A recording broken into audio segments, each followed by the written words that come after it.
نحمده ونصلي على رسول الكريم اما بعد فاعوذ بالله من الشيطان الرجيم بسم الله الرحمن الرحيم رب اشرح لي صدري ويسر لي امري واحلل عقدة من لساني يفقهوا قولي اللهم فقهنا في الدين اللهم انفعنا بما علمتنا وعلمنا ما ينفعنا وزدنا علما اللهم آنش وحشتي في قبري اللهم ارحمني بالقرآن العظيم واجعله لي إماما ونورا وهدى ورحمة اللهم ذكرني منه ما نسيت وعلمني منه ما جهلت وارزقني تلاوته آناء الليل وآناء النهار واجعله لي حجة يا رب العالمين آمين ثم آمين.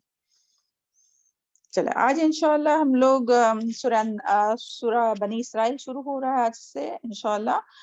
سورہ بنی اسرائیل کی آیت نمبر 1 to 8 پہلے اس کی تلاوت سنتے ہیں، پھر اس کے بعد میں اور مزید ہم لوگ اس کا علم حاصل کرنے کی کوشش کریں گے. اللہ تعالی ہم سب کو صحیح صحیح علم نصیب فرما اور علم کو اپنے سینوں میں جذب کرائے اور اپنی زندگی میں لائے، اس کو اس کے مطابق عمل کرنے والا بنائے اور تمام دنیا والوں تک صحیح صحیح پہنچانے والا بنائے، اخلاص اور ایمان کی مضبوطی کے ساتھ اور دلیل کے ساتھ. جی تلاوت شروع کیجیے.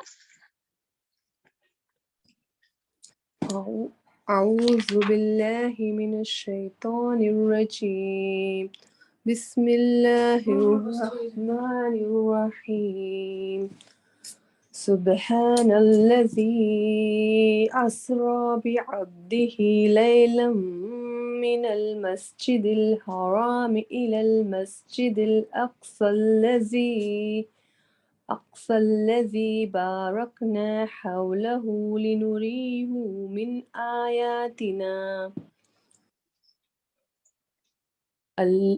الذي باركنا حوله لنريه من آياتنا إنه هو السميع البصير. وآتينا موسى الكتاب وجعلناه هدى لبني إسرائيل ألا تتخذوا من دوني وكيلا ذرية من حملنا مع نوح إنه كان عبدا شكورا. وقضينا إلى بني إسرائيل في الكتاب لتفسدن في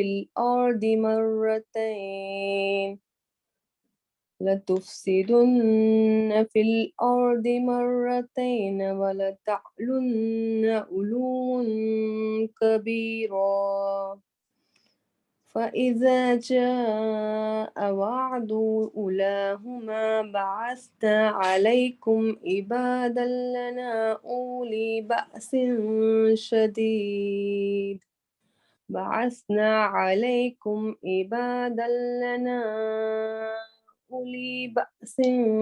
شديد فجاسوا خلال الديار وكان وعدا مفعولا. ثم رددنا لكم الكرة عليهم وأمددناكم بأموال وبنين وجعلناكم أكثر نفيرا. إن أحسنتم لأنفسكم وإن أسأتم فلها. فإذا جاء وعد الآخرة ليسوءوا وجوهكم وليدخلوا المسجد كما دخلوه أول مرة وليتبروا ما علوا تتبيرا. عسى ربكم أن يرحمكم وإن عدتم عدنا وجعلنا جهنم للكافرين حصيرا. إن هذا القرآن يهدي للتي هي أقوم ويبشر المؤمنين وَيُبَشِّرُ الْمُؤْمِنِينَ الَّذِينَ يَعْمَلُونَ الصَّالِحَاتِ أَنَّ لَهُمْ أَجْرًا كَبِيرًا وَأَنَّ الَّذِينَ لَا يُؤْمِنُونَ بِالْآخِرَةِ أَعْتَدْنَا لَهُمْ عذابا أليما ويدعو الإنسان 8 نمبر 8 تک ہے. ہاں جزاک اللہ جی خیر. بارک اللہ فی علمک و صالح عملک. اعوذ باللہ من الشیطان الرجیم. بسم اللہ الرحمن الرحیم. سورہ کا نام ہے بنی اسرائیل اور اس کا یہ مکی سورت ہے اور اس کا دوسرا نام الاسراء بھی ہے جس میں کہ اسراء و معراج کا واقعہ پیش کیا گیا. اس کے لیے اس کا نام اسراء بھی ہے اور بنی اسرائیل کا اس میں ذکر ہے, اس کے لیے بنی اسرائیل بھی ہے. اور سبحانہ سے شروع ہوا ہے تو اس کا نام سورہ سبحانہ بھی ہے. اور اس سورہ کی فضیلت کے بارے میں آتا ہے کہ سورہ بنی اسرائیل اور سورہ کاف اور سورہ مریم اس کے بارے میں آپ صلی اللہ علیہ وسلم نے کہا کہ یہ قدیم مال یعنی کہ اطاق اول یعنی کہ قدیم مال اس کا معنی ہوتا ہے میں سے ہے. اور آپ صلی اللہ علیہ ایک حدیث کے مطابق مسند احمد کی حدیث ہے, اس حدیث کے مطابق آپ صلی اللہ علیہ وسلم ہر رات کو سونے سے پہلے ہر رات کو سورہ بنی اسرائیل اور سورہ الزمر کی تلاوت کیا کرتے تھے. تو چلے دیکھتے ہیں کہ کیا ہے اس صورت میں ہے انشاءاللہ. اعوذ باللہ. آواز آ رہی ہے سب کو؟ جی میم الحمدللہ. الحمدللہ. چلے اعوذ باللہ من الشیطان الرجیم. بسم اللہ الرحمن الرحیم. رب اشرح لی صدری ویسر لی امری واحلل عقدۃ من لسانی یفقہوا قولی. اللہم فقہنا فی الدین. سبحان الذی پاک ہے وہ ذات اسرا جو لے گیا بعبدہ اپنے بندے کو لیلن رات کے وقت من المسجد الحرام مسجد حرام سے الی المسجد الاقصی مسجد اقصی کی طرف. الذی وہ جو بارکنا برکت دی ہم نے حولہ اس کے آس پاس کو لنوریہ تاکہ ہم دکھائے اس کو من آیاتنا اپنی آیات میں سے. انہو بے شک وہ ہوا السمیع البصیر وہ سننے والا ہے اور دیکھنے والا ہے. تو دیکھیے سبحان اللہ کس لفظ سے شروع ہو رہا ہے یہ سورہ البنی اسرائیل یا سورہ الاسراء جو ہے وہ سبحانہ اللہ تعالیٰ کے پاک نام سے شروع ہو رہا ہے, سبحانہ سے. اور اس کا روٹ ورڈ ہے سبحانہ کا سین باہا اور اس کا لفظی معنی ہے پانی یا ہوا میں تیزی سے گزرنا. سبح ہم لوگ پیچھے پڑھ چکے ہیں, سبح للہ تیرنے کے لیے لفظ آتا ہے نا, اور خاص کر کے یہ عبادت میں تیزی کے لیے آتا ہے. تو سبحانہ یعنی ہمیں عبادت میں تیزی کرنا چاہیے. اس کے لیے تو دیکھیں بار بار کیا آتا ہے قرآن میں جب بھی عبادت کی اور نیکی کی بات آتی ہے تو ففروا الی اللہ وسارعوا الی مغفرۃ وجنت. تو یعنی جب نیکی کا موقع ملے تو فوراً سے تیزی سے کام کرنا چاہیے. یہ نہیں کہ اذان ہوئی اور ہم آرام سے سوئے ہیں تو سوئے ہوئے یا جو بھی اپنی مشغولیت میں ہے تو اسی میں لگے ہوئے, بلکہ فوراً سے نیکی کی طرف تیزی کرنا چاہیے عبادت کی طرف. اللہ تعالیٰ ہم سب کو اس کی توفیق عطا فرمائے. اور سبحانہ کا جو معنی ہے وہ یہ بھی ہے, یہ تو لفظی معنی میں تھا, اور سبحانہ کا جو معنی ہے وہ اللہ تعالیٰ کی پاکی بیان کرنے کے لیے یہ لفظ استعمال ہوتا ہے.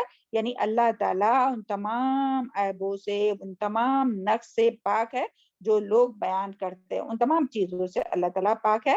اور پھر اس کا تیسرا معنی ہے ہر اچھے کام کے لیے بھی چاہے وہ قولی ہو یا عملی ہو اس کے لیے بھی یہ لفظ استعمال ہوتا ہے.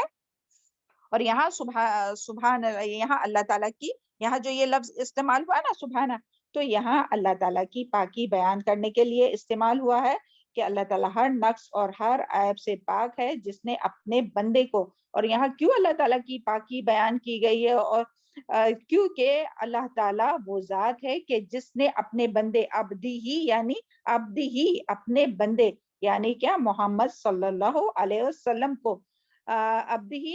اور یہاں جو اسرا کا جو لفظ ہے نا تو یہ رات کا سفر کہ اللہ تعالیٰ پاک ہے ان تمام عیبوں سے کہ جس نے اپنے بندے کو راتوں رات میں سفر کرایا. کہاں سے کہاں تک؟ مسجد حرم سے تو مسجد اقصی تک.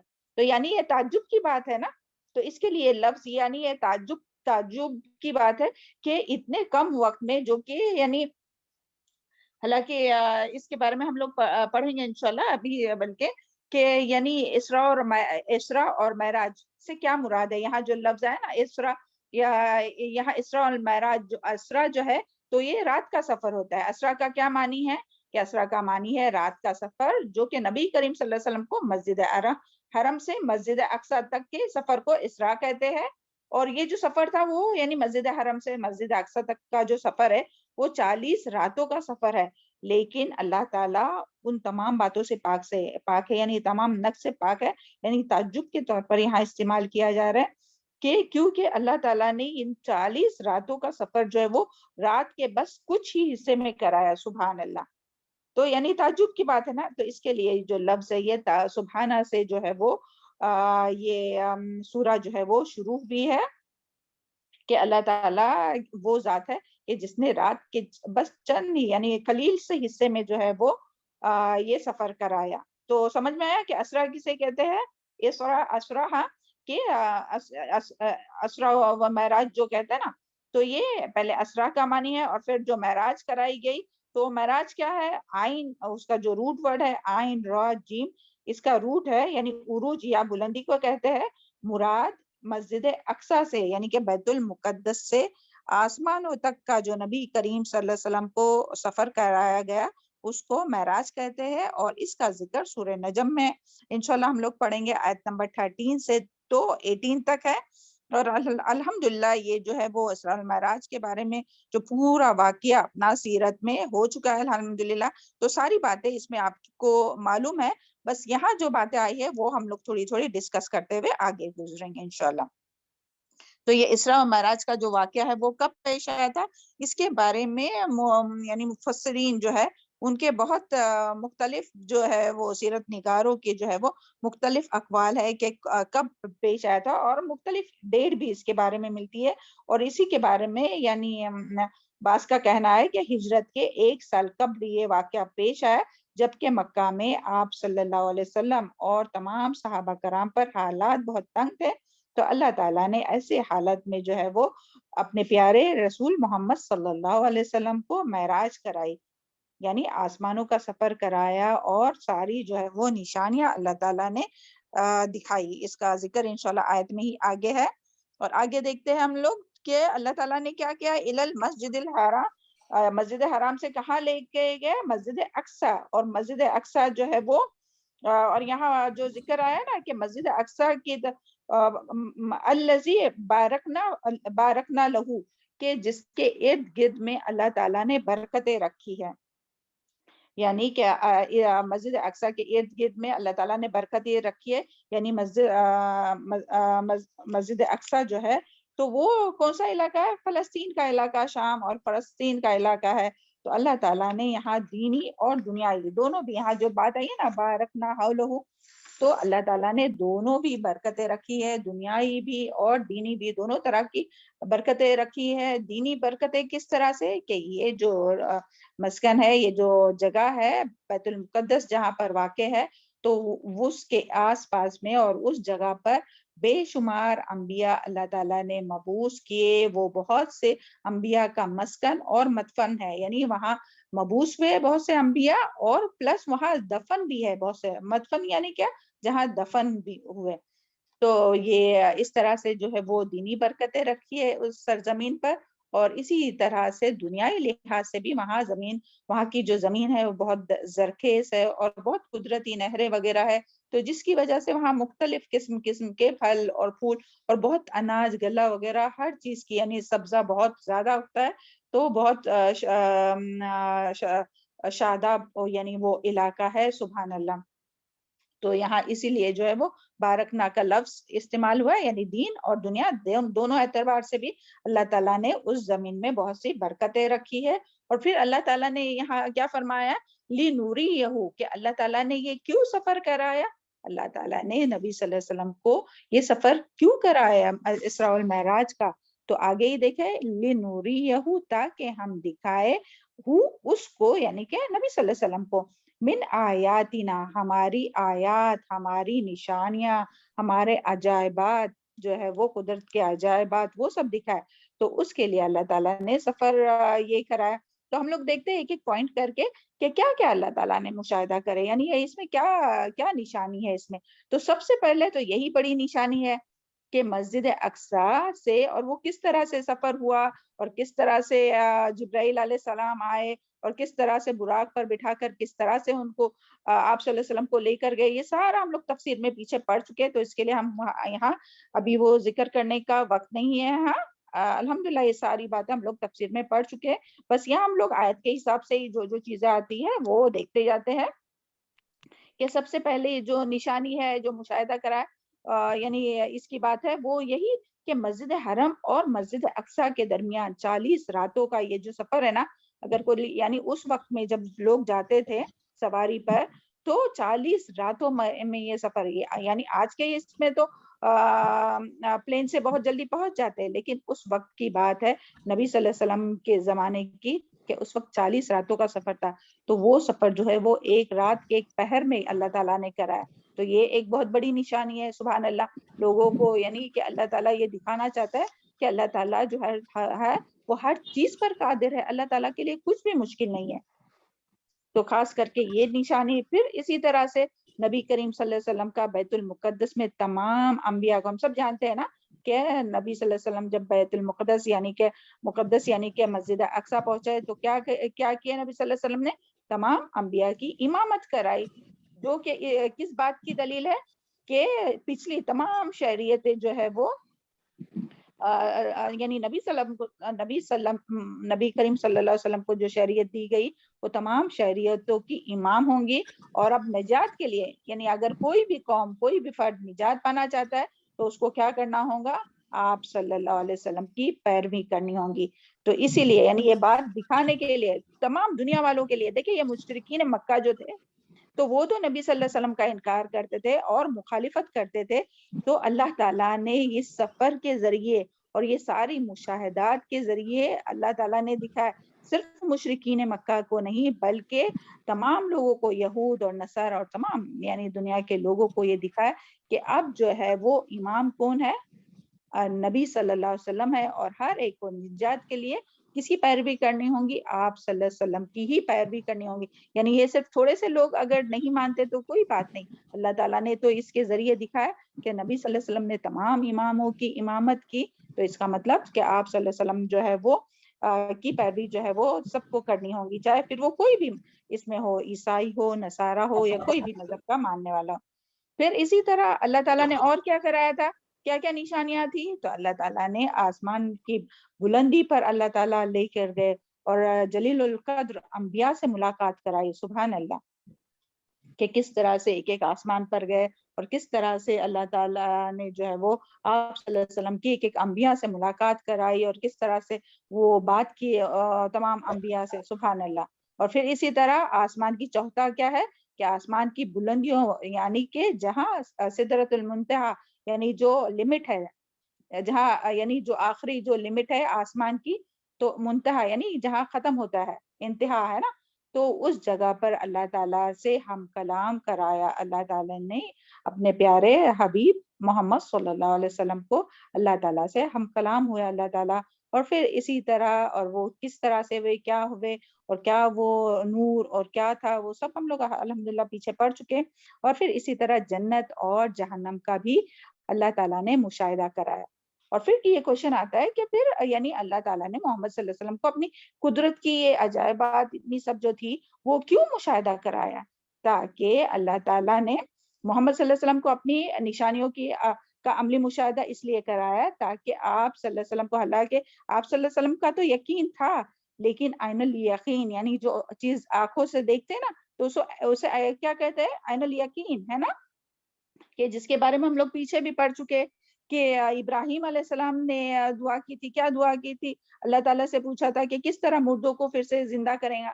تو اللہ تعالیٰ نے کس طرح عملی عین الیقین کرایا ابراہیم علیہ السلام کو کہ وہ پرندوں کو ذبح کر کے چار اس کے پہاڑوں پر رکھنے کے لیے کہا اور پھر بلانے کہا. تو وہ جب وہ دوڑتے ہوئے آئے تو اس طرح سے عین الیقین ہو گیا نا. تو اسی طرح اللہ تعالیٰ نے اپنے پیارے رسول صلی اللہ علیہ وسلم کو بھی عین الیقین کا درجہ مل جائے اس کے لیے یہ مشاہدہ کرائے کہ جس کی بنیاد پر آپ لوگوں کو دین کی طرف بلائے اور رغبت دے اور یقین دلائے، اور اس میں یہ بھی ہے تاکہ لوگوں کو بھی یعنی مشرکین مکہ کو بھی یعنی جو انکار کر رہے تھے ان لوگوں کو بھی پتہ چل جائے، اور یہود اور نصارہ سب کو، یعنی رہتی دنیا تک کے لیے جو ہے یہ جو معجزہ ہے نا وہ تو ہر کوئی پڑھتا ہے، ہر کوئی، تو سب کو پتہ چل جائے جو رتبہ، جو مقام جو آپ صلی اللہ علیہ وسلم کو اللہ تعالیٰ نے آپ صلی اللہ علیہ وسلم کو عطا کیا اس کے بارے میں، کہ ہر ایک کو جو ہے وہ آپ کی یعنی ہر ایک کو آپ پر ایمان لانا ضروری ہے۔ جب نبی صلی اللہ علیہ وسلم مبعوث ہوئے تو ہر ایک کو جو ہے وہ آپ صلی اللہ علیہ وسلم پر ایمان لانا ضروری ہے، ادروائز ان کا جو ایمان ہے وہ قابل قبول نہیں ہوگا۔ کہ اگر کوئی صرف اللہ تعالیٰ پر ایمان لائے اور آخرت پر ایمان لائے اور اپنے انبیاء پر ایمان لائے اور نبی صلی اللہ علیہ وسلم کا انکار کرے تو ان کا ایمان جو ہے وہ قابل قبول نہیں ہوگا۔ تو اس کے لیے اللہ تعالیٰ نے یہ ساری یہ جو مشاہدات تھے وہ کرائے اور آسمانی دنیا پر آپ صلی اللہ علیہ وسلم کو لے کر گئے۔ اور اس میں ہمارے لیے کیا سبق ہے؟ ہم سب کے لیے، تمام لوگ جو بھی اس کو پڑھتے ہیں سنتے ہیں، تو اس میں یہ سبق ہے کہ حالات کتنے بھی تنگ ہو، امیجن کیجئے کس طرح سے حالات تھے، یعنی اگر ہم لوگ یہ کریں کہ 1 سال پہلے یہ واقعہ پیش آیا تو کس طرح سے حالات تھے، کتنی تنگی تھی، کتنی مسلمانوں پر مشقت اور کتنے ظلم تھے مشرکین مکہ کے، اور کس طرح سے تھے، کیا کوئی بھی بات سننے کے لیے تیار نہیں تھا اور کس طرح سے ظلم کر رہا تھا۔ تو اللہ تعالیٰ یہاں بتانا چاہتے ہیں، یعنی اس میں ہم سب کے لیے سبق ہے کہ حالات کتنے بھی تنگ ہو، کتنی بھی مشکلات ہو، اللہ تعالیٰ کے لیے کچھ بھی مشکل نہیں کہ وہ حالات کو بدل دے، اور وہ ہر بات پر قادر ہے۔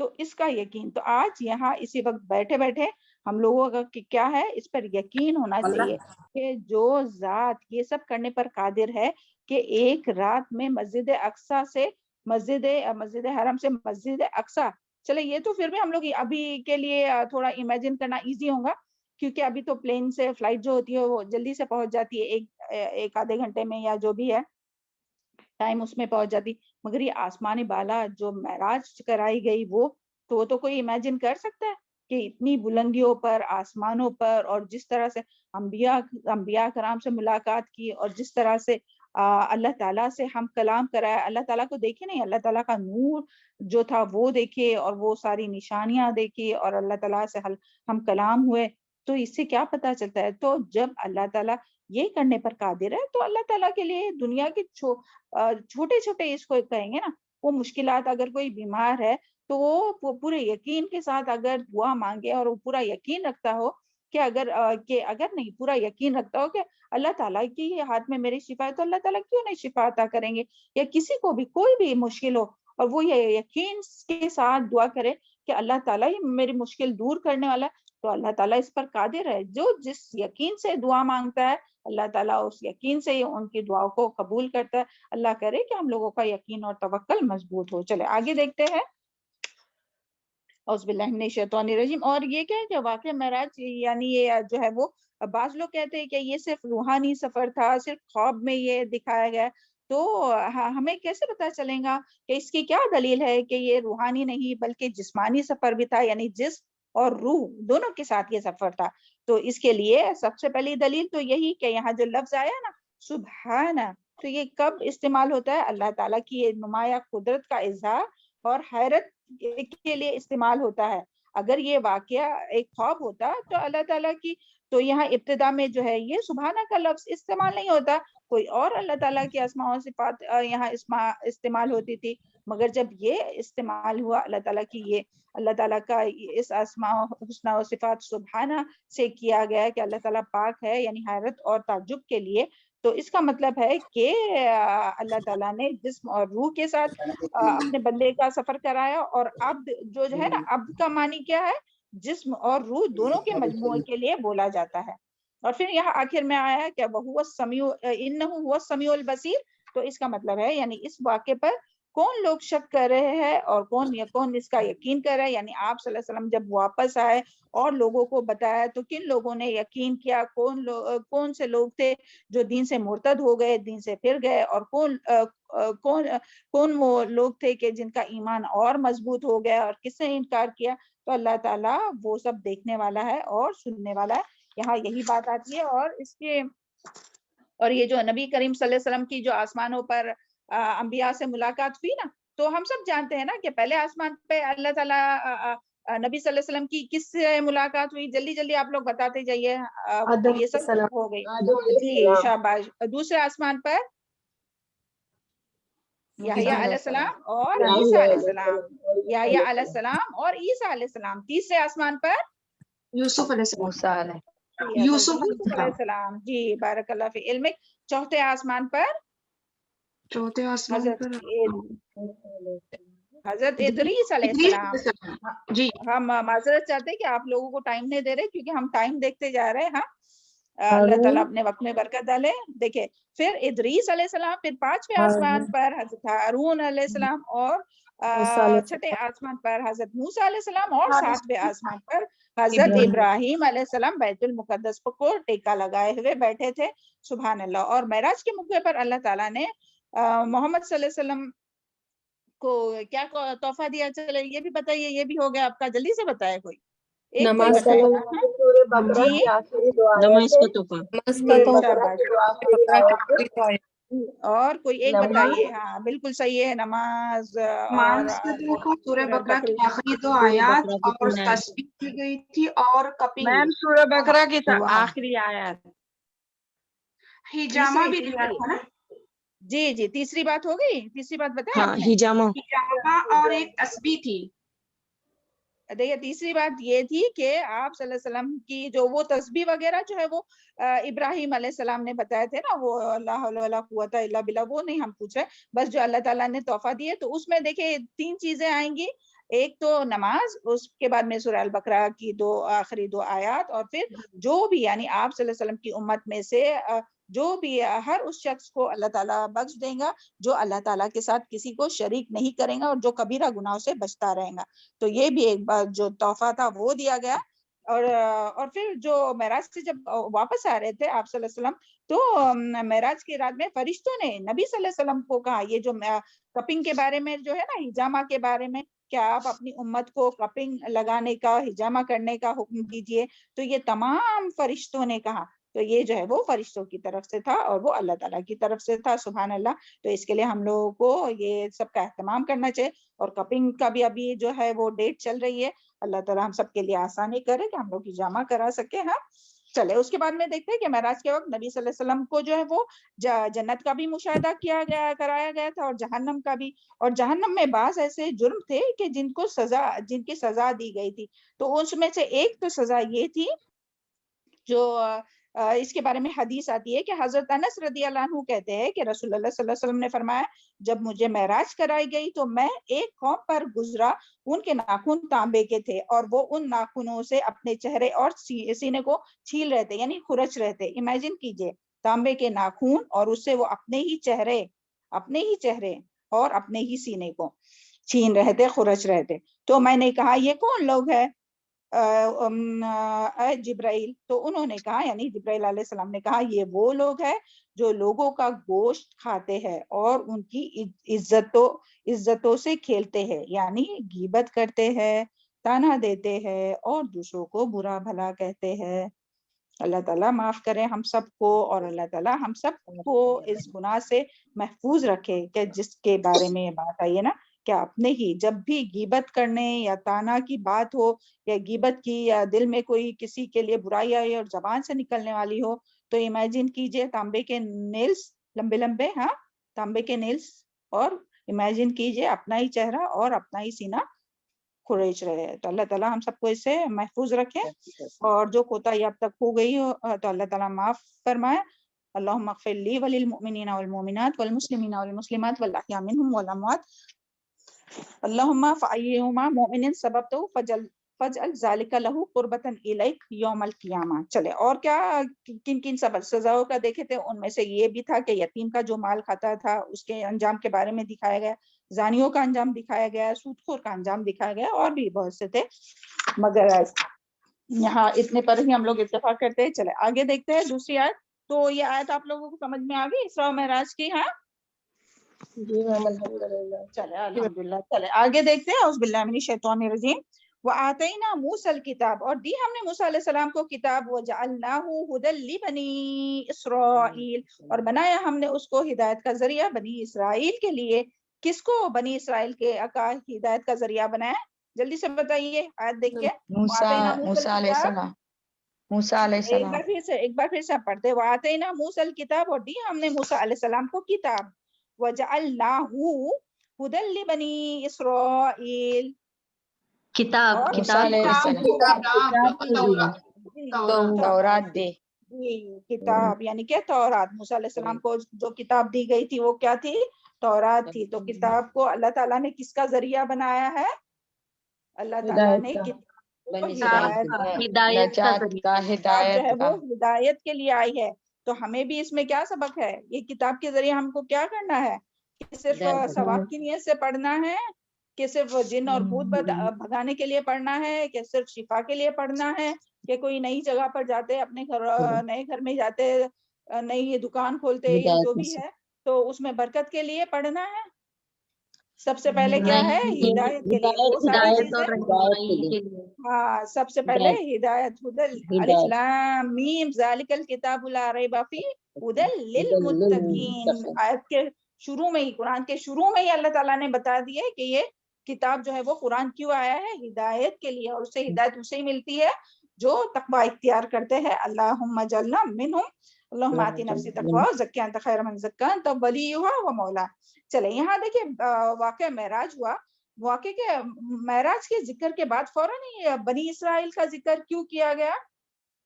کیونکہ دیکھیں تاکہ کفار مکہ کے ذریعے، تاکہ کفار مکہ اس کے ذریعے عبرت حاصل کرے کہ اللہ تعالیٰ کی طرف سے کتاب پانے والے جب سرکشی کرتے ہیں، اللہ تعالیٰ یہ جو بنی اسرائیل ہے جن کے بارے میں یہاں بات ہو رہی ہے، تو انہوں نے کیا کیے تھے؟ سرکشی کیے تھے. ان کے پاس کتاب تھی، اس کے باوجود انہوں نے کتاب کو پر عمل نہیں کیا، کتاب کو پیچھے ڈال دیا، پس ڈال دیا اور سرکشی کی. تو ان کا کیا انجام ہوا؟ تو اللہ تعالیٰ اس کے ذریعے کفار مکہ کو دکھانا چاہتے تھے، ایک تو یہ، اور پھر دوسرا یہ بھی، یا پھر یہ یقین دلانے کے لیے کہ اسراء معراج کی طرح ہی ایک واقعہ موسیٰ علیہ السلام کے ساتھ، یعنی جس طرح سے اللہ تعالیٰ نے اپنے پیارے نبی محمد صلی اللہ علیہ وسلم کو اسراء معراج کرائی ہے، آسمان کی بلندیوں پر لے گئے، مسجد اقصیٰ لے گئے اور اللہ تعالیٰ سے آپ صلی اللہ علیہ وسلم سے ہم کلام ہوئے، تو اسی طرح کا ایک واقعہ موسیٰ علیہ السلام کے ساتھ بھی پیش آیا ہے. اور موسیٰ علیہ السلام سے بھی اللہ تعالیٰ جو ہے وہ ہم کلام ہوئے ہیں اور موسیٰ علیہ السلام کو بھی کتاب عطا کی ہے. اور جب بھی اکثر دیکھیے جب بھی نبی صلی اللہ علیہ وسلم کا ذکر آتا ہے، موسیٰ علیہ السلام کا اور نبی صلی اللہ علیہ وسلم کا ذکر تقریباً ساتھ ہی ساتھ آتا ہے، کیونکہ ساتھ ہی ساتھ آتا ہے. اور تو یہاں یہی بات ہے، اسی لیے جو ہے وہ اس کے بعد فوراً یہ بات آئی ہے. اور پھر اسی طرح اللہ تعالیٰ نے یہاں جو بات آئی نا کہ اللہ تعالیٰ نے موسیٰ علیہ السلام کو کتاب یعنی کہ تورات عطا کی، تو یہ کیوں عطا کی؟ تاکہ بنی اسرائیل کو اس کے ذریعے ہدایت ملے. اور اس کتاب کا خلاصہ کیا تھا؟ کیا تھا اس کتاب کا خلاصہ؟ تو آگے اس کا ذکر ہے، اللہ تتخذوا من دون اللہ وکیلا، کہ نہ تم بناؤ اللہ کے سوا کوئی کارساز. یعنی اس کتاب کا خلاصہ کیا ہے؟ جو کتاب اللہ تعالیٰ نے دی تھی بنی اسرائیل کے ہدایت کے لیے، اس کا خلاصہ کیا ہے؟ کہ نہ تم بناؤ اللہ کے سوا کوئی وکیل، کوئی کارساز. تو اس کا کیا معنی ہے کہ اللہ تتخذوا من دون اللہ وکیلا، کہ اللہ کے سوا کوئی کارساز نہ بناؤ؟ اس کا کیا معنی ہے؟ یعنی اللہ کے سوا کسی پر بھروسہ نہ کرو، کسی پر توکل نہ کرو، اللہ تعالیٰ کے سوا کسی پر بھروسہ نہ کرو، کسی پر توکل نہ کرو. یہاں اور یہ بتا کر جو ہے نا وہ عبادت کی روح بتائی گئی ہے کہ ہمیں عبادت کی روح بتائی گئی ہے، یعنی ہمیں بھروسہ اور توکل کس پر کرنا ہے؟ صرف اور صرف اللہ تعالیٰ پر ہی کرنا ہے. اور ہم لوگ یہ دن رات کتنی مرتبہ پڑھتے ہیں نا کہ ایاک نعبد و ایاک نستعین، کہ ہم صرف اور صرف تیری ہی عبادت کرتے ہیں اور صرف تجھ ہی سے مدد مانگتے ہیں.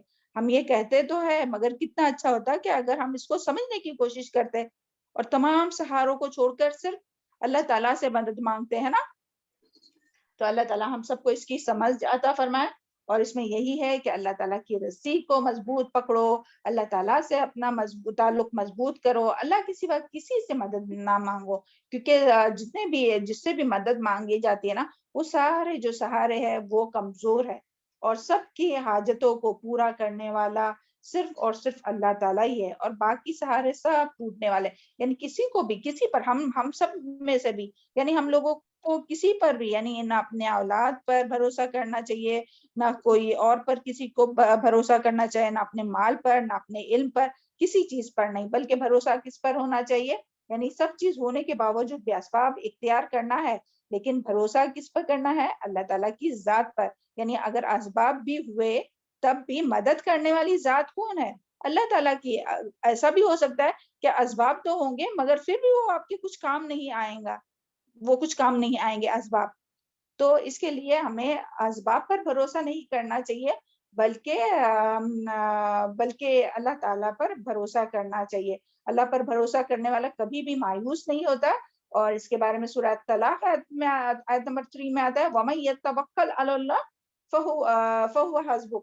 یعنی جو اللہ تعالیٰ پر توکل کرے گا تو اللہ تعالیٰ اس کے لیے کافی ہو جائیں گا.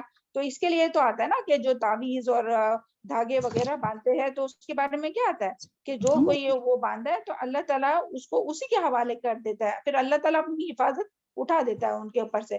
کیونکہ وہ کوئی بھی جو باندھتا ہے گلے میں یا تعویذ ہو یا کیا ہو تو وہ کیا سمجھتا ہے کہ اس کے ذریعے میری پروٹیکشن ہوگی، تو وہ اس کو باندھتا ہے. تو جو ایسا کرے گا تو اس کی حفاظت کا ذمہ اللہ تعالیٰ اٹھا لیتے ہیں.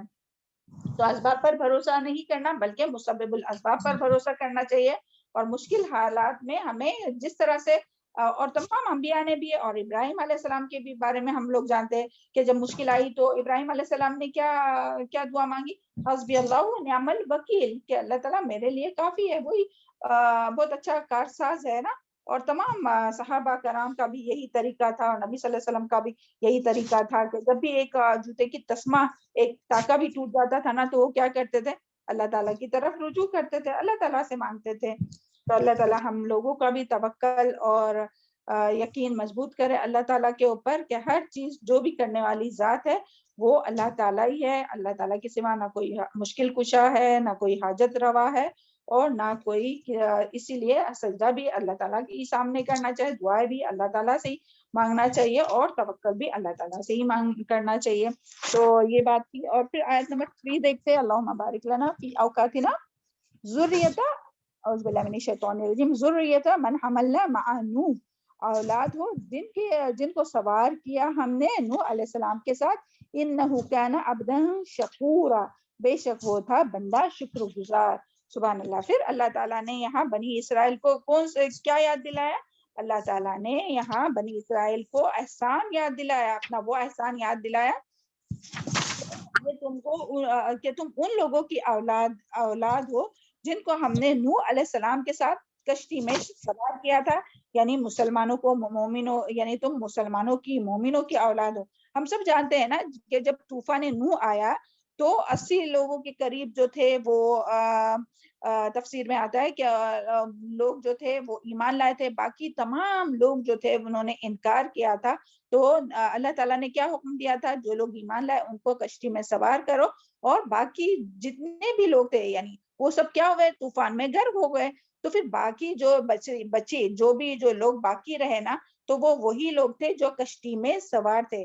تو اللہ تعالیٰ یہاں اپنا بنی اسرائیل کو اپنا وہ احسان یاد دلا رہے کہ دیکھو تم نوح کے قوم سے ہو، نوح کی اولاد، یعنی جو نوح کی قوم جو باقی بچے تھے نا انہی میں سے ہو. تو اللہ تعالیٰ اپنا احسان یاد دلا رہے کہ کس طرح سے ہم نے تم کو بچایا تھا، یعنی کشتی میں سوار کر کے طوفان سے تم بچ گئے تھے.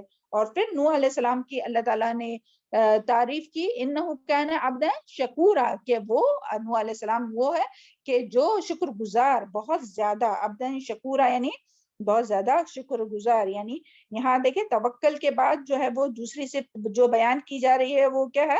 شکر ہے. یعنی اگر مشکل ہو تو کیا کرنا چاہیے؟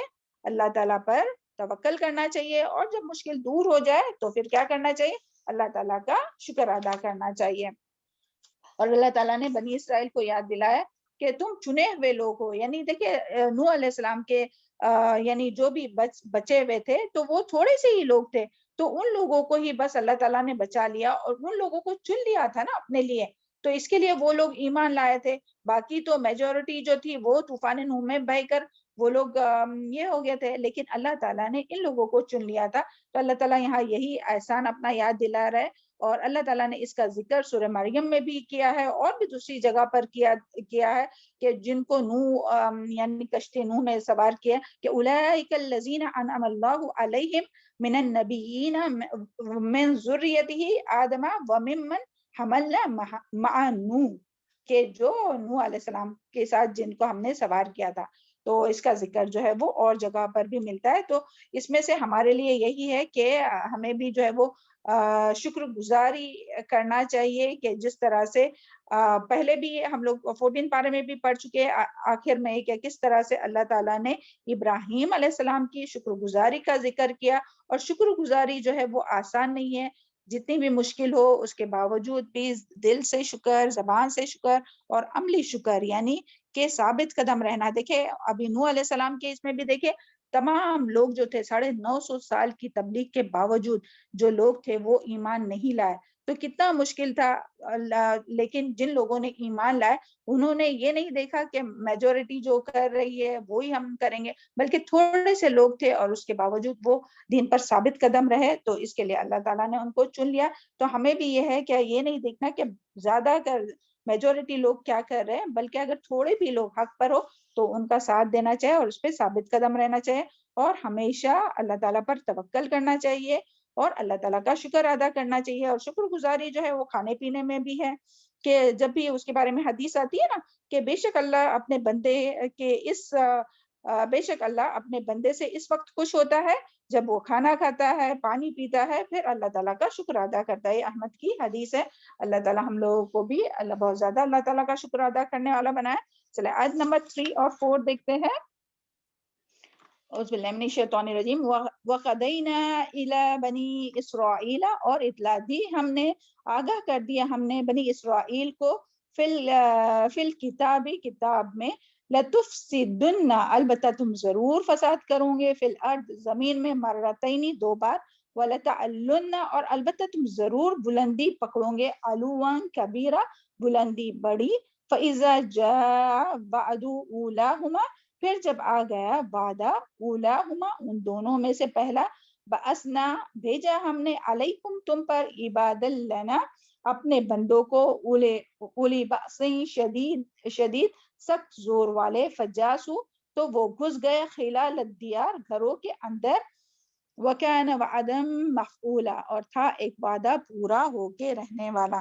تو دیکھیں اس میں بھی ہم سب کے لیے بہت سبق ہے، بہت دھیان سے سنیے کہ کیا اللہ تعالیٰ اس میں بنی اسرائیل کے بارے میں کیا بتا رہا ہے. ان کو کیا یعنی یہ جو لفظ آیا نا قَضَيْنَا إِلَىٰ، یعنی کسی کو اطلاع دینا، آگاہ کرنا اور وضاحت کے ساتھ بات بتانا، فیصلہ سنانا کہ اللہ تعالیٰ نے کیا فیصلہ کیا کہ یہ جو بنی اسرائیل ہے وہ 2 مرتبہ زمین میں ان کو وہ فساد کریں گے، اور 2 مرتبہ وہ ان کو سزا دی جائیں گی، اور 2 مرتبہ جو ہے وہ ان کو بلندی بھی نصیب ہوں گی.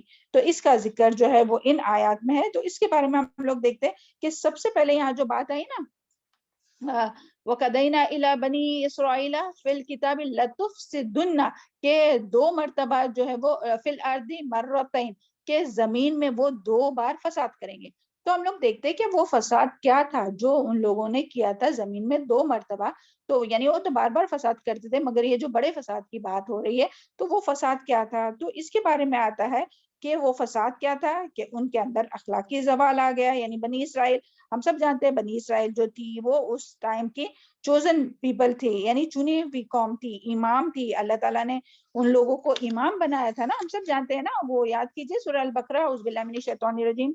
یا بنی اسرائیل اذکروا نعمتی التی انعمت علیکم وانی فضلتکم علی العالمین. اے بنی اسرائیل یاد کرو میری وہ نعمت جو میں نے تم پر کی تھی، بے شک میں نے تم کو کیا بنایا تھا، تمام جہان والوں پر تم کو فضیلت عطا فرمائی تھی. تو اس کا ذکر ہم لوگ پیچھے سورہ بقرہ میں بار بار پڑھ چکے نا، یا بنی اسرائیل، یا بنی اسرائیل. تو سبحان اللہ، اور بھی سورہ میں پڑھ چکے. تو اللہ تعالیٰ نے تو ان کو تمام انسانوں کے لیے چن لیا تھا، امامت کے لیے چن لیا تھا. لیکن انہوں نے کیا کیا، یعنی کس طرح سے فساد کیا انہوں نے. ان کا پہلا فساد کیا تھا کہ ان کے اندر اخلاقی زوال آ گیا، آپس میں اختلاف کر بیٹھے، دوسری قوموں کی پیروی کی. یعنی اللہ تعالیٰ نے تو ان کو دوسروں کو دین کی طرف بلانے والا بنایا تھا نا، لیکن انہوں نے دوسروں کی پیروی شروع کی. جو دوسرے کرتے تھے وہ خود کرتے تھے، حالانکہ خود لیڈر بنایا تھا اللہ تعالیٰ نے، اور وہ لوگوں کو فالو کرنے لگے. اللہ ہم لوگوں کے بھی حال پہ رحم فرمائے.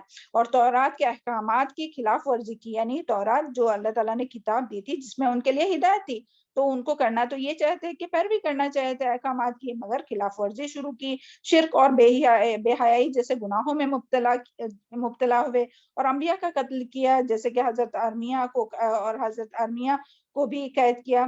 تو اس طرح سے یعنی ان لوگوں نے فساد کیے، یعنی اور اس کا ذکر جو ہے وہ تورات اور انجیل میں بھی اس کا ذکر آتا ہے ان کے فساد کا. اور حالانکہ اللہ تعالیٰ نے ان لوگوں کو تمام جہان والوں کا امام بنایا تھا، لیکن اللہ تعالیٰ نے، اور ان کا جو مین بنیادی فساد کیا تھی کہ انہوں نے اپنی کتاب پر عمل نہیں کیا تھا، عمل کرنا چھوڑ دیا تھا. اور لوگوں کی رہنمائی، یہ سب سے مین پوائنٹ ہے، اس کو ہائی لائٹ کیجئے کہ لوگوں کی رہنمائی کرنے کے بجائے لوگوں کے اثرات قبول کیے. یعنی جیسے لوگ کہہ رہے تھے وہ بھی وہی کر رہے تھے، حالانکہ اللہ تعالیٰ نے ان کو ہدایت دی تھی، مگر وہ گمراہوں کی پیروی کر رہے تھے. اللہ تعالیٰ آج ہم مسلمانوں پر بھی رحم کرے نا. اور پھر اس کی سزا کیا ہوئی؟ تو اس کی سزا کے بارے میں تفسیر میں آتا ہے کہ اس فساد کی سزا کے طور پر، بہت دھیان سے سنیے تو آپ لوگوں کو یہ سمجھیں گا، ہسٹری ہے پہلے کی. ہاں، اس فساد کی سزا کے طور پر اللہ تعالیٰ نے بابل کا بادشاہ کون؟ بخت نصر کو ان پر مسلط کیا، اور تقریباً 600 سال قبل مسیح. اور یہ کب کی بات ہے؟ 600 سال قبل مسیح، یعنی مسیح علیہ السلام، عیسیٰ علیہ السلام کے مبعوث ہونے سے پہلے، یعنی عیسیٰ علیہ السلام کو جب نبوت ملی نا، اس سے 600 سال پہلے کی یہ بات ہے. تو کیا ہوا کہ بنی اسرائیل پر کیا ہوا کہ بخت نصر نے ان پر حملہ کیا، اور سلطنت یہودیہ کے چھوٹے بڑے تمام شہروں کو برباد کیا، قتل و غارت کا بازار گرم کیا. یروشلم اور ہیکل سلیمان، یعنی کہ ان کے جو عبادت خانے تھے نا، عبادت گاہوں کو تہس نہس کر دیا، اور ان کی ایک بڑی تعداد کو، یعنی یہودیوں کو جو ہے وہ غلام بنایا. اور پھر یہ آگے کی آیت دیکھتے ہیں، آیت نمبر 6. یہ سب کنیکٹڈ آیت ہے. وہ پہلے آیت نمبر 4 اور 5 تھی، ہاں، اور اس کے بعد میں یہ آیت نمبر 6 یہاں جو آیا نا، عباد لنا اول الباسی. تو یہ اول الباسی یعنی سخت زوراور کون لوگ تھے؟ بخت نصر اور اس کے تمام جو فوجی تھے. وہ فجاسو خلال الدیار، یعنی ان کے گھروں میں گھس گئے. ان کے یہ جو ابھی آیا نا، ہم لوگوں نے پڑھے نا کہ ان کے گھروں میں بھی، ان کے گھروں کو بھی برباد کر دیا، اور ان کے عبادت خانوں کو بھی برباد کر دیا. تو اس کا یہاں ذکر ہوا. آگے دیکھتے ہیں ہم لوگ آیت نمبر 6 میں، ثم رددنا لکم پھر لوٹا دی ہم نے لکم کرت علیہم تمہارے لیے ایک مرتبہ واپسی ان پر، وَأَمْدَدْنَاكُمْ اور مدد دی ہم نے تم کو، بِأَمْوَالٍ ساتھ مالوں کے، وَبَنِينَ اور بیٹوں کے، وَجَعَلْنَاكُمْ اور کر دیا ہم نے تم کو، اکثر نفیرا زیادہ کثیر نفری میں، یعنی تعداد میں. پھر کیا ہوا کہ وہ لوٹے، یعنی پھر تمہیں موقع ملا. یعنی اس میں کیا بات آ رہی ہے کہ اس کی تفسیر کے بارے میں کیا آتا ہے کہ اللہ تعالیٰ نے بنی اسرائیل کو کب پھر دوبارہ غلبہ عطا کیا، اور کس طرح سے عطا کیا. تو دیکھیے قبل، یعنی 539، یعنی اتنے سال پہلے، عیسیٰ علیہ السلام کے اتنے سال مبعوث ہونے کے پہلے بابل سلطنت کا زوال ہوا. کیا ہوا؟ کس نے حملہ کیا تھا پہلے؟ چلے جلدی سے ریپیٹ کیجئے تو آپ کو یاد رہے گا. کس نے حملہ کیا تھا؟ بخت نصر نے پہلے حملہ کیا اور تھا. وہ کہاں کا تھا؟ بخت نصر کہاں کا تھا؟ بابل کا. جی، بابل کا تھا بخت نصر. تو اس کا کیا ہوا کہ یعنی اتنے سالوں بعد جو ہے وہ اس کا زوال ہوا. اور شاہ ایران کا جو بادشاہ تھا نا، وہ شاہ ایران، اس کا نام کیا تھا؟ سائرس، نے بابل کو فتح کیا. یعنی بابل کو فتح کیا. اس میں جب بابل نے اس کے اوپر حملہ کیا تھا نا، بابل کے بادشاہ بخت نصر نے یہودیوں پر حملہ کیا تھا. تو یہ شاہ ایران، اور یہ جو شاہ ایران جو تھا نا، تو اس کا جو ہے وہ یہودیوں سے، یعنی یہودی اس وقت کے مسلمان لوگ تھے نا، اس وقت کے مسلمان قوم تھی نا وہ یہودی. تو اس کے دل میں ان لوگوں کے لیے نرمی تھی، سافٹ ہارٹ تھا ان کے لیے. تو جب شاہ ایران نے کیا کیا تھا، سائرس جس کا نام سائرس تھا بادشاہ، ہاں، تو اس نے بابل کو فتح کیا اور اسرائیل کو اپنا وطن آزاد کرانے کی اجازت دی. ایک تو پہلے بابل وہ فتح ہو گیا، تو پھر اس کا زور ختم ہو گیا، بخت نصر کا زور ان کے اوپر سے ختم ہو گیا ہے. کس کے اوپر سے؟ یہودیوں کے اوپر سے. تو پھر جو یہ سائرس جو تھا ایرانی جو بادشاہ جو تھا، اس نے اسرائیلی کو اپنا وطن آزاد کرنے کی اجازت دے دی. ہیکل سلیمان کو دوبارہ تعمیر کیا. اور عزیر علیہ السلام نے، اس ٹائم جو تھے وہ نبی، ان کے پاس کون تھے؟ عزیر علیہ السلام.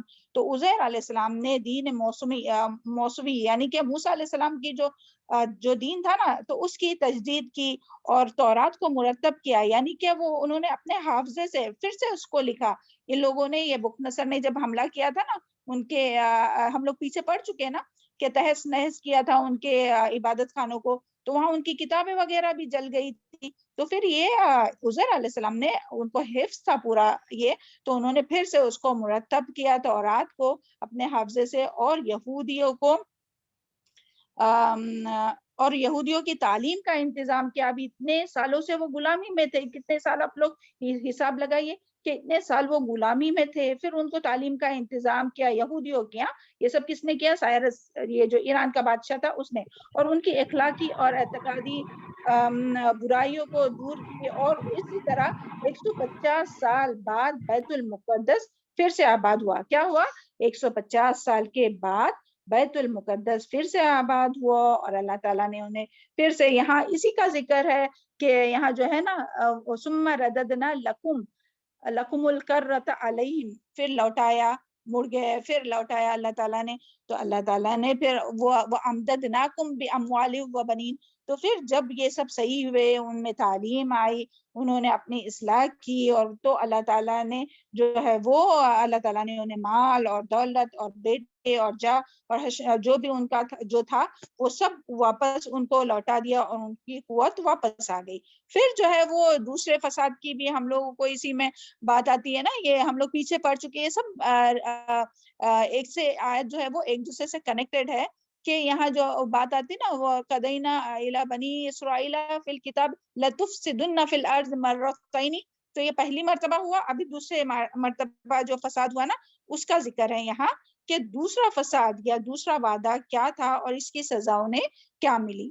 تو دوسرا وعدہ کیا تھا اور فساد کیا تھا کہ 198 قبل مسیح، پہلے کیا تھا 539 قبل مسیح، جو پہلا جو تھا وہ، اور دوسرا جو تھا وہ 198 عیسیٰ علیہ السلام کے مبعوث ہونے سے 198 ایئرس پہلے یونانی فرناور نے فلسطین پر قبضہ کیا. یعنی یونان کا جو گورنر تھا اس نے فلسطین پر قبضہ کیا. دیکھیں پھر سے ان کی حالت کیا ہو گئی کہ پھر سے ان پر قبضہ کیا، کیونکہ اس دوران ایرانی سلطنت زوال پذیر ہو چکی تھی. یعنی وہ کس کے زیر اثر تھی؟ یہودی کے زیر اثر تھے. کس کے اس میں تھا؟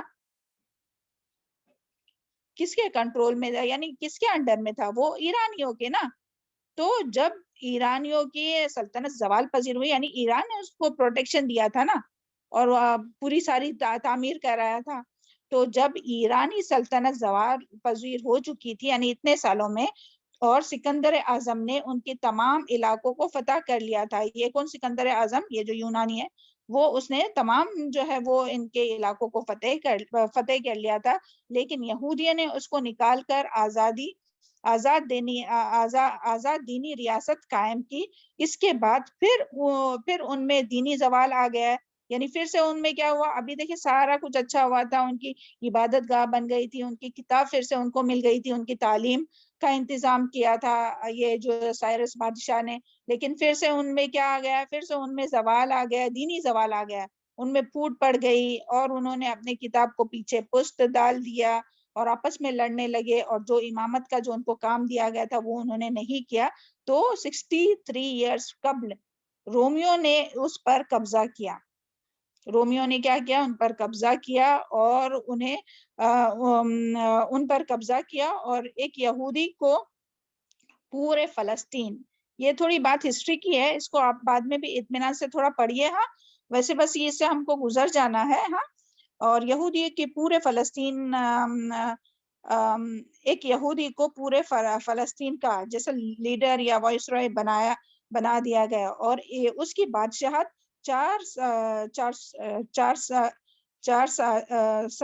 ہجری قبل مسیح تک رہی، اور اس کے بعد اس کے بیٹے مختلف علاقوں کے مالک ہوئے جو بہت ہی ظالم تھے، اور وہ یونانی اور رومی تہذیب کے دلدارہ تھے۔ یہ جو تھا نا کہ جو بادشاہ جو تھا اس کے جو بیٹے تھے جو بعد میں جنہوں نے بادشاہت سنبھالی، تو وہ لوگ کس کے؟ رومیوں کے اور یونانی، یہ تہذیب کے بہت ان لوگ جو تھے وہ، حالانکہ اللہ تعالیٰ نے ان کو چن لیا تھا، لیکن وہ جو تھے وہ رومی اور یونانی تہذیب کے دلدارہ تھے۔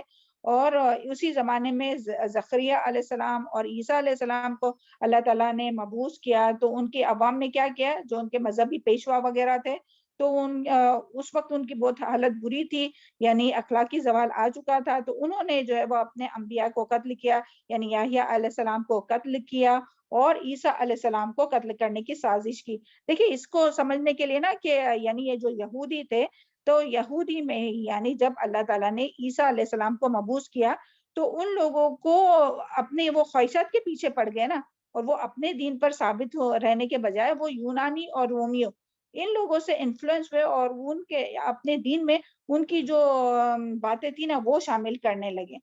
تو اس کی وجہ سے ان کو عیسیٰ علیہ السلام جب تبلیغ کرنے لگے، جو کتاب جو محفوظ تھی عیسیٰ علیہ السلام کو اللہ تعالیٰ نے جو انجیل دی تھی اس کی تعلیم دینے لگے، تو دشمنی کی ان لوگوں نے، اور عیسیٰ علیہ السلام کو قتل کی سازش کی، اور یحییٰ علیہ السلام کو جو ہے وہ قتل کیا۔ تو اس کی پھر سزا کیا ہوئی؟ 70 عیسوی میں ٹیٹس نے پھر سے ان کے اوپر حملہ کیا۔ ٹیٹس نے ان کے یروشلم کو فتح کر لیا، اور 1,33,000 لوگوں کو قتل کیا، اور ہزاروں کی تعداد میں لوگوں کو غلام بنایا، اور مذہبی اور ان کی جو یہ تھی کتابیں تھی اس کو پامال کیا، یعنی تورات اور انجیل ان کو پامال کیا، ان کے مال لوٹے، اور بیت المقدس اور ہیکل جو ہے اس کو پھر سے ڈھایا گیا۔ یہاں 2 بار کی بات آئی تھی نا کہ 2 بار فساد کروں گے، تو یہی 2 بار فساد ہوا کہ ٹیٹس نے پھر سے ان کے اوپر حملہ کیا۔ جب ان کے اوپر زوال آیا تو پھر سے ان کے اوپر ٹیٹس نے حملہ کیا۔ یہاں یہی بات آئی ہے۔ نیکسٹ آیت دیکھتے ہیں، اور ان احسنتم لانفسکم، اگر بھلائی کرو گے تم اپنے نفسوں کے لیے۔ تو اللہ تعالیٰ یہاں کیا فرما رہے ہیں؟ یعنی انہی لوگوں سے، بنی اسرائیلی سے ہی کتاب ہے کہ جب یہ کب ہوا، یعنی اچھا اگر تم نے اچھا کیا تو اچھا کیا، یا بھلائی کی تم نے اپنے ہی نفسوں کے لیے، اگر تم برائی کرو گے تو تمہاری برائی تمہارے اوپر ہی ہے۔ تو یہ ہر ایک کے لیے ہے اس میں سبق، اور یہاں خاص کر کے بنی اسرائیل کی جو بات ہو رہی ہے، تو یہ ایسا کب ہوا کہ جب وہ بخت نصر کے ہاتھوں مغلوب ہو گئے تھے، غلام ہو گئے تھے، پھر انہیں اپنی غلطی کا احساس ہوا، اور وہ اپنے ملک میں کہ وہ لوگ سوچنے لگے کہ ہم تو اپنے ملک میں تھے، وہ اچھے تھے، اور ایک شخص بس مسلط تھا، تو اگر ہم کوشش کرتے تو ہم اس کی غلامی سے نکل سکتے تھے۔ پھر جب ان کو ریئلائز ہوا تو انہوں نے اللہ تعالیٰ کی طرف رجوع کیا اور اپنے حالات کو بدلنے کی کوشش کی۔ تو اللہ تعالیٰ کیا فرمایا رہے کہ ان احسنتم، جب تم نے اپنی غلطی کا اعتراف کیا تو ہم نے اور اپنی اصلاح کی تو ہم نے بھی اچھا کیا، یعنی تمہیں دنیا میں بھی اس کا بدلہ مل گیا کہ سائرس کی غلامی سے ان کو نجات ملی، اور تمہارے حالات اچھے ہو گئے، اور تمہارا ملک تمہیں واپس مل گیا، اور تمہاری عبادت خانہ بھی دوبارہ تعمیر ہو گئی۔ اور پھر وَإِذَا جَاءَ وَعْدُ الْأُخْرَى، اور جب آ گیا دوسرا وعدے کا وقت، تو تم نے پھر کچھ لوگوں کو ان لوگوں کے اوپر مسلط کیا گیا، یعنی جیسے پہلی بار ہوا تھا ویسے دوبارہ تم پر لوگوں کو مسلط کر دیا گیا۔ اور اب کی بار روم کے بادشاہ ٹیٹس نے ان پر حملہ کیا، جس کا ذکر ہم لوگ آیت نمبر 5 میں پڑھ چکے، اور اس نے بھی تہس نہس کر دیا، ان کو ذلیل کیا۔ تو اور یہاں جو بات آئی ہے نا لیسو وجوہکم، اور جب یہ دوسرے وعدے کا وقت آیا تو تمہارے جو چہرے بگاڑنے کی جو بات آئی ہے نا، تو یہ چہرے بگاڑنے سے کیا مطلب ہے کہ یعنی ان کے اوپر ایسی کیفیت آ گئی، اتنا خوف اور اتنا غم کہ سب کچھ ان کا پھر سے برباد ہو گئے، تو ان کے چہرے بگڑ گئے، یعنی خوف کی وجہ سے اور غم کی وجہ سے۔ اور پھر جو ہے اللہ تعالیٰ یہاں یہی فرماتے کہ اللہ تعالیٰ نے پھر ان لوگوں کو تباہ و برباد کر دیا، یعنی اللہ تعالیٰ نے ان کے اوپر کوئی ظلم نہیں کیا، یعنی دو بار بھی اللہ تعالیٰ نے کوئی ان پر ظلم نہیں کیا۔ جب وہ خود برے عمل کرنے لگے تو اللہ تعالیٰ نے ان کو دوسروں کو ان کے اوپر مسلط کیا۔ تو اس میں بس ہمارے لیے بھی سبق ہے کہ اللہ تعالیٰ یہ سب باتیں اتنی ڈیٹیل میں کیوں بتا رہے ہیں بنی اسرائیل کے بارے میں، تاکہ ہم مسلمان بھی جو ہے ہماری کتاب میں ہے اور ہم اس سے سبق سیکھیں کہ اگر ہم بھی اسی طرح اپنا کام جو ہے، جو امامت اللہ تعالیٰ نے دی ہے اس کو چھوڑ دیں گے، اپنی کتاب کو چھوڑ دیں گے، تو اللہ تعالیٰ اسی طرح ہمارا بھی حال کرے گا جس طرح سے بنی اسرائیل کا ہوا۔ اور اس کے بارے میں قرآن میں آیت آتی ہے سورہ الروم آیت نمبر 41، ظہر الفساد فی البر والبحر بما کسبت ایدی الناس، یعنی ایز اے امت، as a Malik, as a قوم، اجتماعی طور پر جب انسان سب مل کر گناہ کرتے ہیں نا، جس طرح بنی اسرائیل سب مل کر کر رہے تھے، تو اس کا وبال کیا آتا ہے کہ اللہ تعالیٰ پھر ان کو برباد کر دیتا ہے۔ تو اس کا ذکر سورہ روم آیت نمبر 41 میں آتا ہے کہ بحر و بر میں لوگوں کی بدعمالیوں کی وجہ سے فساد پھیل گیا ہے۔ تو آج بھی ہم لوگ دیکھتے ہیں دنیا میں ہر جگہ فساد ہے نا، کتنی جگہ، کہاں کوئی محفوظ ہے؟ تو یہ کیا ہے؟ اپنے ہی ہاتھوں کی کمائی ہے۔ اور اسی طرح حدیث میں بھی آتا ہے کسی قوم میں بے حیائی اس قدر پھیل جائے کہ وہ کھلم کھلا اس کا ارتکاب شروع کر دے، تو ان میں طاعون یعنی کہ پلیگ کی بیماری پھیل جاتی ہے، اور دیگر امراض بھی جو ان سے پہلے لوگوں میں نہیں تھے پائے جاتے ہیں۔ یہ ابن ماجہ کی حدیث ہے، یعنی کنٹینیو ہے، یہ ایک ہی حدیث ہے۔ اور جب لوگ ماپ تول میں کمی کرتے ہیں تو انہیں قحط سالی، مہنگائی اور حکمران کے ظلم کی صورت میں سزا دی جاتی ہے۔ تو آج بھی جو مسلمانوں پر جو حکمران جو ظلم کر رہے ہیں نا، تو وہ سب کس کی وجہ سے؟ اپنے خود کے اعمال کی وجہ سے۔ اللہ تعالی ہم سب کی رہنمائی فرمائے۔ ٹائم ہو گیا ہے تو اس کے لیے آگے کی آیت نہیں لیتے ہیں، تو اس کے ذریعے جی بس ہو گیا الحمدللہ جی۔ تو اس میں ہاں بس ہو گیا، اس میں ہمارے لیے یہی سبق ہے کہ ہمیں اپنا جائزہ لینا ہے، اس میں اپنے لیے سبق حاصل کرنا ہے کہ بنی اسرائیل کی طرح عمل نہیں کرنا، اور کتاب کو نہیں چھوڑنا، امامت کا کام کرتے رہنا ہے، ورنہ وہی سزا ہوں گی جو آج ہو رہی ہے مسلمانوں کے ساتھ۔ ہر جگہ ذلت اور رسوائی اور ظالم حکمران کو اللہ تعالیٰ مسلط کر رہے مسلمانوں پر۔ اللہ تعالیٰ ہم سب کے حال پر رحم فرمائے اور اصلاح کرے۔ اللہم اغفر لی وللمؤمنین والمؤمنات والمسلمین والمسلمات والاحیاء منہم والاموات۔ سبحان ربک رب العزت عما یصفون وسلام علی المرسلین والحمد للہ رب العالمین۔ چلے السلام علیکم ورحمۃ اللہ وبرکاتہ، جزاک اللہ خیر۔